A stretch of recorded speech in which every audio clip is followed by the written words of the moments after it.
this goes to the heart of the matter. No matter who you are, no matter what your age, no matter where you come from or where you're going, what you've accomplished or what you thought you should have done, God will meet you right where you are. You have found why we are Christians. Welcome. Thanks for joining us. This is Carl Laur, and he is here, which is exceptional to have him on this end, as he's usually behind the scenes and works in the technical department. So, Carl, thank you so much for joining us. I'm really happy to be here, Katrina. You know, it's a long time coming. We've been looking forward to this event because you've said for a long time you want to be the one to do the interview. I've always been very excited to hear your story, and I'm really glad that you've decided to come to this side of the table and tell us a little bit about your story and how you became a Christian and just your life story. I'm really excited to hear that. Well, thank you. This program is very meaningful to me. I've participated in, I think, almost every one of them as part of the technical crew, and it's wonderful to hear people's stories. And you know what we're about is to have an opportunity to share with people who maybe don't know anything about Jesus Christ, and people that do know Jesus Christ. We're looking to share with a broad audience about what it means to be a Christian, and that's my chance now to tell you why from my side of the table. That's great. I'm so excited. I want to start and kind of get a base on your life, and I wondered if you'd start and tell us where you grew up, where you were born. Tell us a little bit about your family, and let's kind of set the picture of how you. Sure. Well, those early years are very important, and I look back on my early childhood, and I remember it pretty vividly, back into at least the age of 4. At the age of 4, I lived on a farm. That's impressive. in Ontario, with my mother and 2 brothers, and then a baby sister came along. My youngest brother and my sister were born in Canada, because that's where the farm was, right across the river from Michigan. And Dad worked in the States, and he would come home on the weekends and be with us. He was a carpenter. But I remember exploring that farm because it was not a working farm. It was a farm where there was 1 or 2 head of cattle. There was chicken coop, there was a pig pen, there was a country lane and an orchard. And for a 4-year-old boy to be bold enough to wander off by himself and go down a country lane towards the fields and the little forest that were there, I remember that vividly, and it was just a wonderful experience. That sounds like a wonderland for a child. It really was, and there was a turtle pond, there was we called them fairy rings, where in the spring the foliage would come up in the shape of a circle, and they were just marvels to see. I'd heard the adults say there was a fox, so I always kept an eye out for the fox. Both maybe a little bit fearful of finding one, and also very curious. But it was a wonderful time, and even then, I think I just marveled. I marveled at the beauty of the world, the trees and the water, the animals, the things, the machinery, the things made by human beings that were so big and so interesting looking to me. It was really quite something. Oh, what a memory to have, to be able to appreciate nature and the world at that young age. And I started school there in Canada. We moved back to the States. I eventually would graduate from high school. One of the biggest and most traumatic events in my life was when my parents divorced. And how old were you? I was only 10 and a half, 11 years of age. And it really set things off on a crazy angle, I guess you could say, because my father left the state. I didn't see him again until after high school, nor hear from him. And my mother took her family, the three boys and the little girl, and moved in with her 2 sisters, my Aunt Agnes and my Aunt Sue. Did you have cousins? Did they? Lots of cousins, my full house. Well, I wasn't living under that same roof. They were unmarried aunts at that time, so it was just, what would that be, the 7 of us? But it was pretty challenging. there was good reason for my parents to separate. My father suffered from alcoholism, and he would be violent, and then he would be, he was just really caught up in an illness. I never learned until late in life, in my 50s, that he had been born handicapped, basically. He was a blue baby where the brain has been oxygen deprived because the umbilical cord wraps around the neck. And it was one of those family knowledges that finally my Aunt Shirley, his sister, told me, well, of course. And I said, nobody ever told me that, but it really explained a lot. Yeah. Because he was good in a structured environment, but if he had to build his own structure, he was kind of lost. And fortunately, before he died, I got to be his friend and be his buddy and be his eldest son. I was the firstborn grandchild. Oh, and that was that didn't occur to me until my grandmother told me, gosh, I must have been at least 35 or 40 years old when she said, by the way, you're the firstborn grandchild and grandson. And the grandson. It's a big deal. Yeah, it was for her. Yeah. And it was hard. It was hard to be that role. I think even though I was probably voted most likely to stay in my hometown for the rest of my life, kind of quiet guy in high school in Michigan, when I found California, something clicked there. My father was living there because he had fled to Southern California before, during, after the divorce. He just kind of abandoned us, really. So is that why you moved to California? His home there provided at least a destination. And when I graduated from high school, my grandmother, because she and her husband had traveled Route 66 to go from Ontario, Canada, Michigan, all the way to California to see her sister. And she had a fond memory of that. My grandfather, unfortunately, died very, very young. He was only in his early 50s when he had a stroke. Did you know him? I knew him, but only up until about the age of 8 or 9 or 10. Yeah, right in that area. I say 8 or 9 or 10 because the memory, I haven't really calculated the age I was when I heard his passing. But at any rate, because she had that memory, she took all this.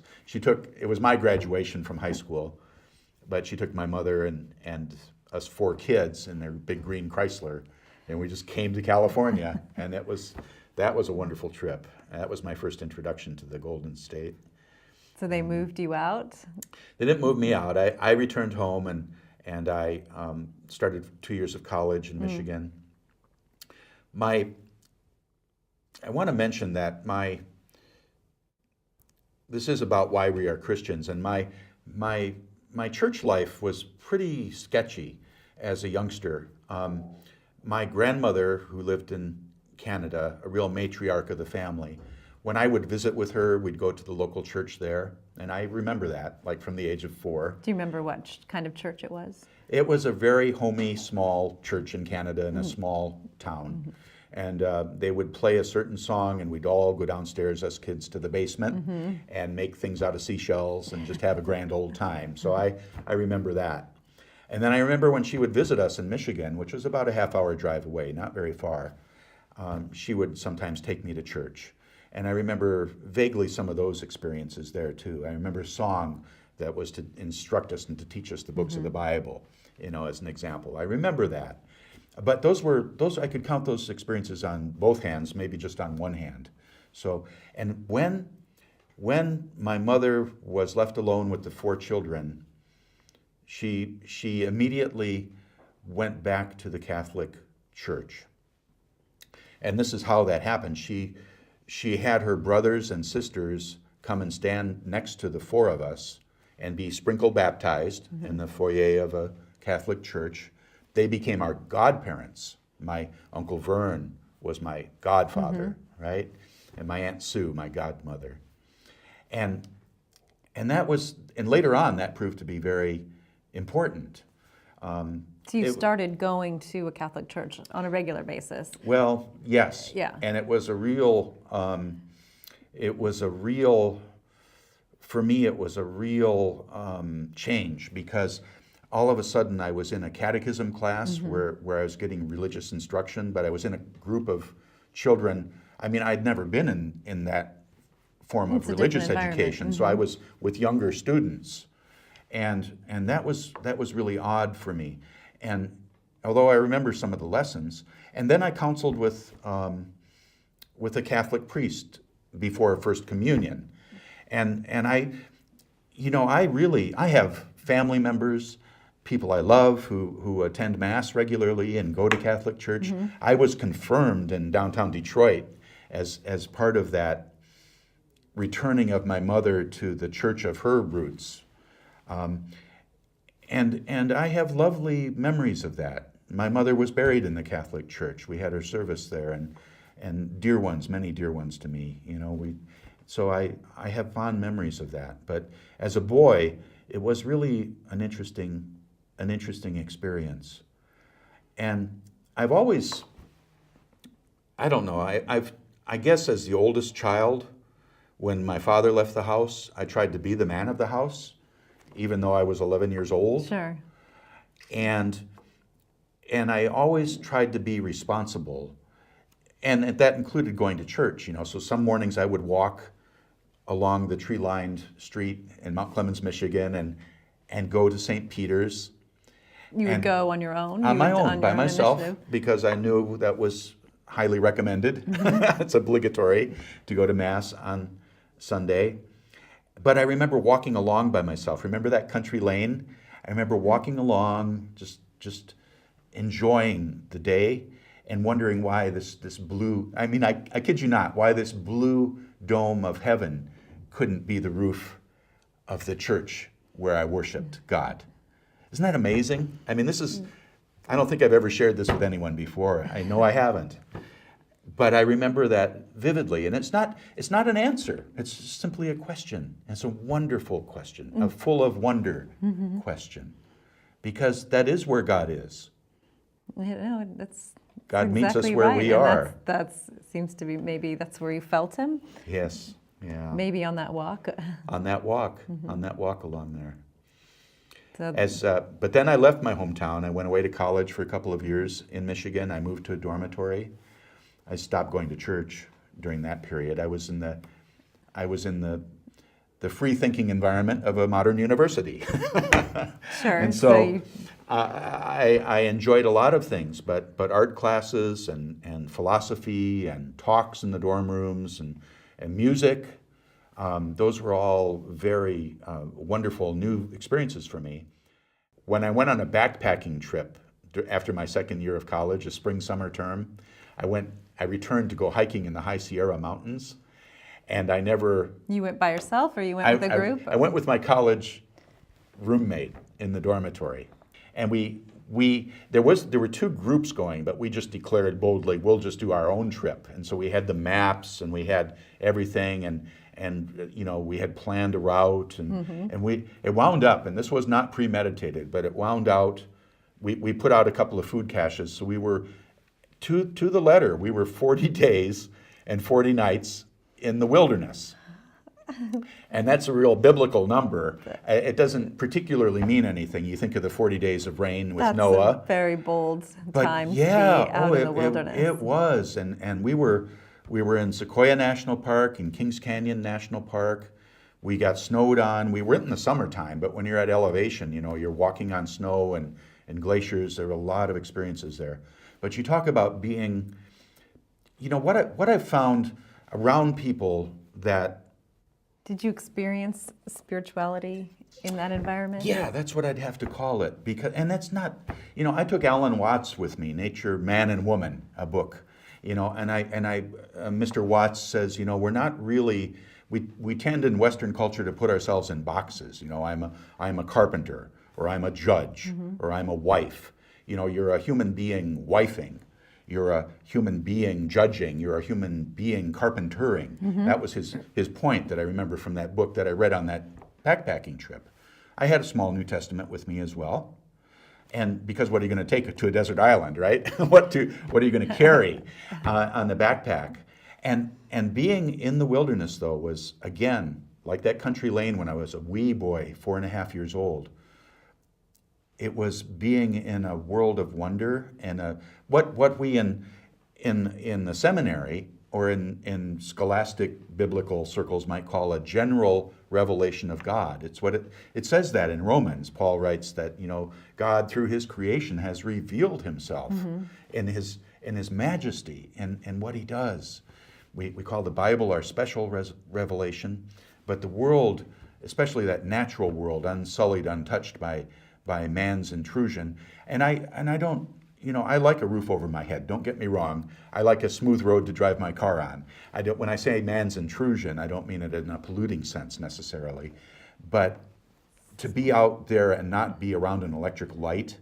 How did you long, fare for that long? we had granola, we had dried foods that we could carry, beef jerky. But how did you fare emotionally? It was a wondrous time. A though, wondrous. the whole It time. was really, yes. Oh yeah. It was not. The first day leaving the campground, my younger brother, dropped us off and took off in Larry's car. So it was just there we were, and we'd put out 2 old metal boxes, and we were going to come out over a pass and get that food after 10 days, 2 weeks, and then the next one. We had to find our way to get to the food or to get out of the wilderness. Yeah. But the very first day, late afternoon, we go along, and I saw that the garbage cans had been tipped over and kind of gone through. And sure enough, there was a bear right on the trail. Saw the bear. We're 2 Midwestern Michigan boys taking off we saw the bear, and we're taking off into the mountains.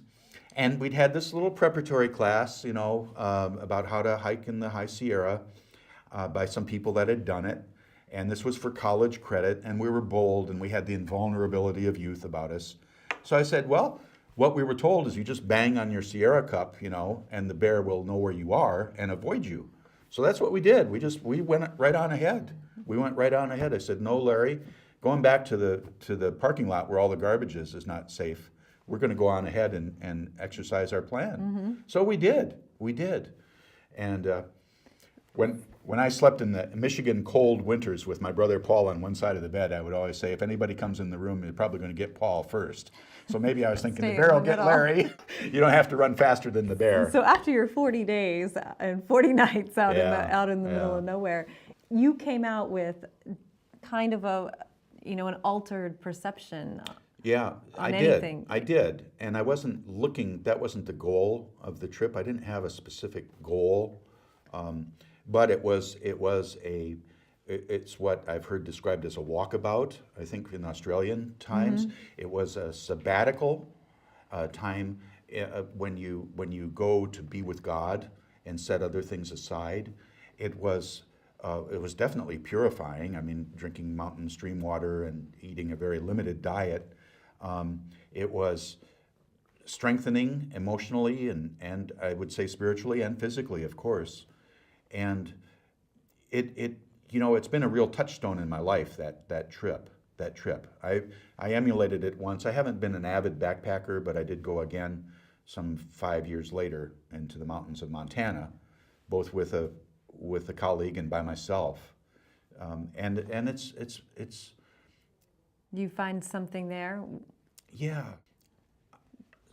That's an incredible trip, and I can't imagine being out in the wilderness for as much as I like to hike for that long. There are spiritual wildernesses where there are a lot of people around, and that's what maybe we're. But it seems like it would be a natural church just to be outside, because that is where you feel that you are, and where I feel maybe the closest. Right.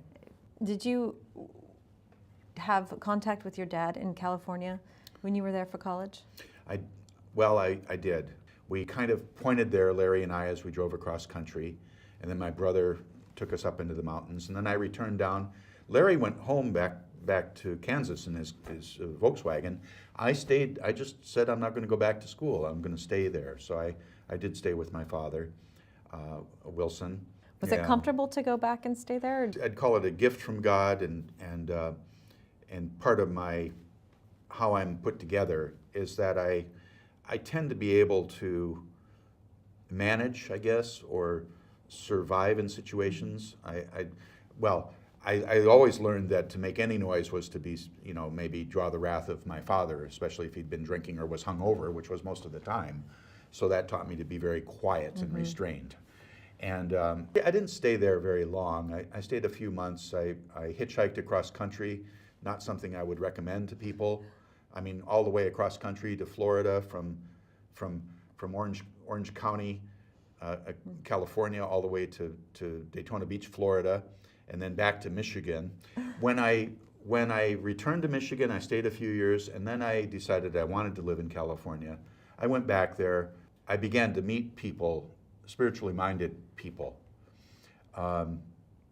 For example, I remember being in a laundromat in Costa Mesa, California, just quietly, not bothering anybody, doing my laundry.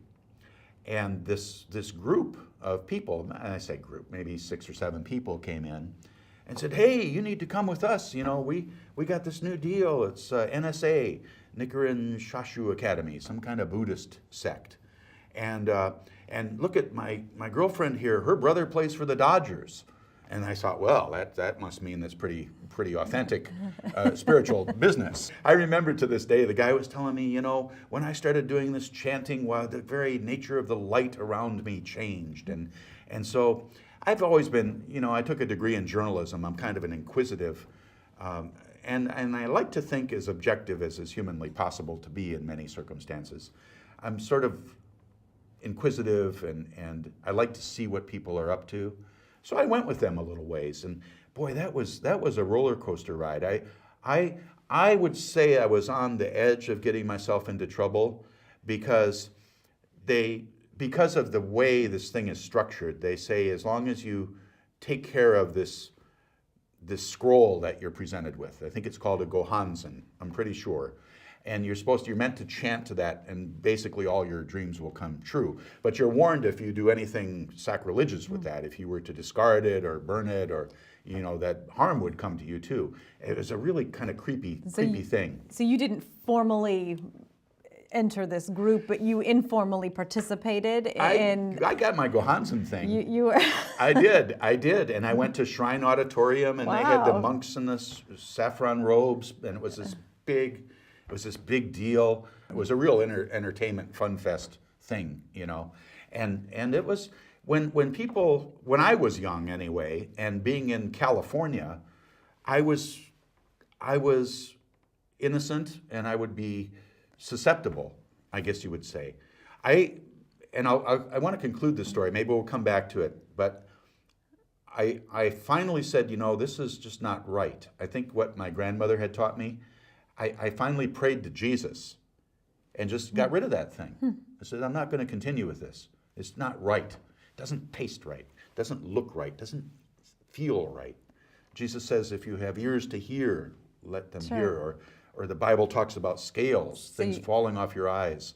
It gives me a chill right now to think about it. But I, by myself, without seeking counsel from any pastor, priest, or elder, I just said, I prayed to Jesus and said, I give this to you. What made you do that? Did you pray before? Did you pray often? Or? When I was a wrestler in high school, I prayed that I'd get through it alive. When I was traveling on the highways, I would usually prayers of safeguarding or keeping. We didn't talk about my mother died in 1976, and she was very young in life.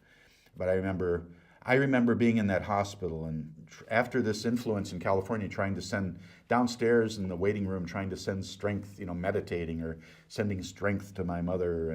And so I wasn't really praying to Jesus at that point in my life because I hadn't really, although I'd been baptized, communion, confirmed, been in church a few times, I hadn't really maybe pursued that Catholic pathway to the fullness of it.